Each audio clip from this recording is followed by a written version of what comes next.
99% students use ChatGPT wrong and they don't even know it. Here's a question for you.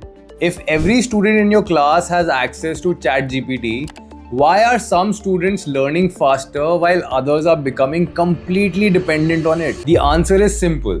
Most students think ChatGPT is an answer machine. Smart students know it's a learning machine. And that's the difference. Today I'm going to show you some of the biggest mistakes students make while using ChatGPT, and more importantly, what they should do instead. Because trust me, using ChatGPT the wrong way can make you study easier today, but much harder tomorrow. Let's get started. Mistake number 1. Asking ChatGPT to do your homework. Let's be honest, we have all been tempted. ChatGPT, write my assignment. Solve these maths questions. Write my essay, please. 5 seconds later, done. Sounds great. Until your teacher asks you to explain what you have submitted, and suddenly you're staring at the ceiling like the answer is written there. Here's the thing. Homework isn't just about getting marks. It's about training your brain. Instead of saying solve this question, try saying give me one hint at a time. Don't reveal the final answer until I ask. Now ChatGPT becomes your tutor, not your replacement. Mistake number 2. Accepting the first answer. Many students think if ChatGPT said it, it must be true. Not always. AI can make mistakes. In fact, there's a term for it. It's called AI hallucination. No, it doesn't mean ChatGPT starts seeing ghosts. It simply means it can sometimes generate information that sounds convincing but is incorrect. Think of that one friend who says, "Bro, trust me." That's AI on a bad day. So whenever you're using facts, statistics, historical events, or scientific information, verify it. Use trusted textbooks. Check official websites. Or use tools like Perplexity, which often provides source links along with its answers, making it easier to verify information. Remember, AI gives information. You provide the judgment. Mistake number 3. Asking bad questions. Here's an experiment. Ask ChatGPT, teach me physics. The response will probably be okay. Now ask, explain Newton's law to me like I'm 13 years old. Use cricket examples, everyday situations, and then give me 3 practice questions. Notice the difference? The better your question, the better your answer. This is called prompting, and believe it or not, prompt engineering is becoming a valuable workplace skill. Here's a simple formula.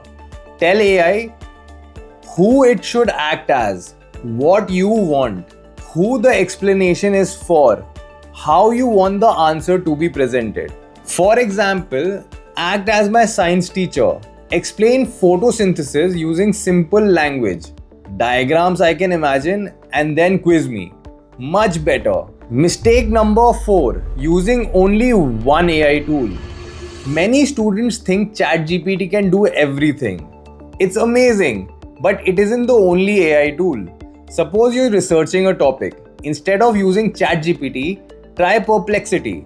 It searches the web and usually shows you the sources it used. Need to understand your own class notes or PDFs? Upload them to Notebook LM. It can answer questions based only on your uploaded material. Almost like having a study partner who can actually read your notes. Making a presentation, instead of spending hours adjusting slide designs, try Gamma.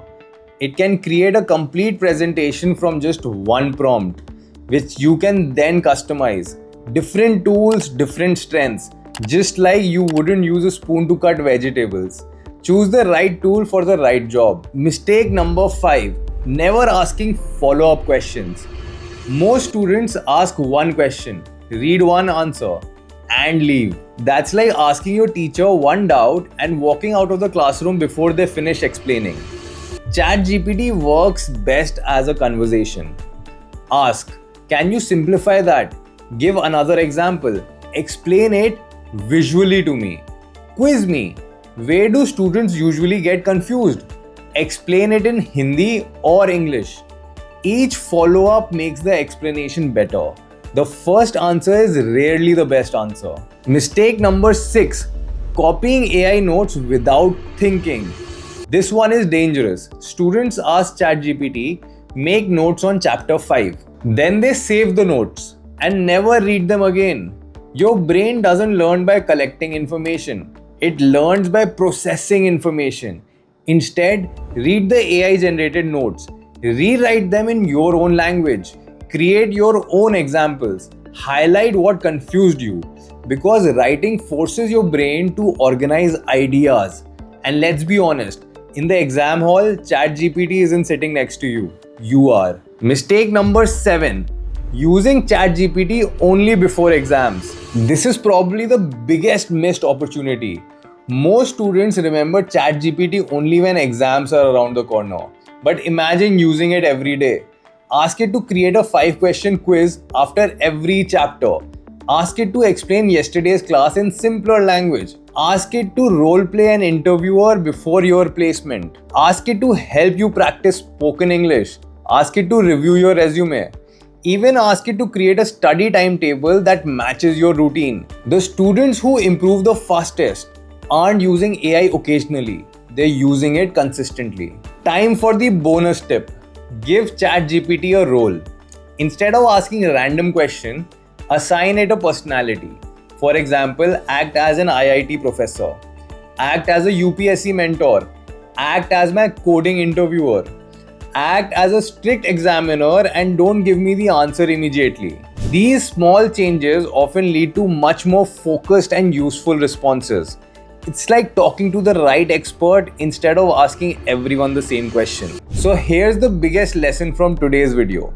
ChatGPT isn't a shortcut to success. It's an accelerator, a catalyst. If you're already curious, it makes you learn faster. But if you're already lazy, it makes you lazy faster. AI doesn't decide your future, your habits do. The students who succeed in the AI era won't be the ones who use ChatGPT for everything. They'll be the ones who know when to use it, how to use it, and when not to use it. So don't ask yourself, how can ChatGPT study for me? Ask yourself, how can ChatGPT help me become a better learner? Because at the end of the day, your degree might get you an interview, but your skills will get you the job. And AI should help you build those skills, not replace them. If you found this video useful, don't forget to like, share and subscribe. And in the comments, tell us one way you use ChatGPT for learning. You might even help another student discover a better way to study. I'll see you in the next video. Thank you.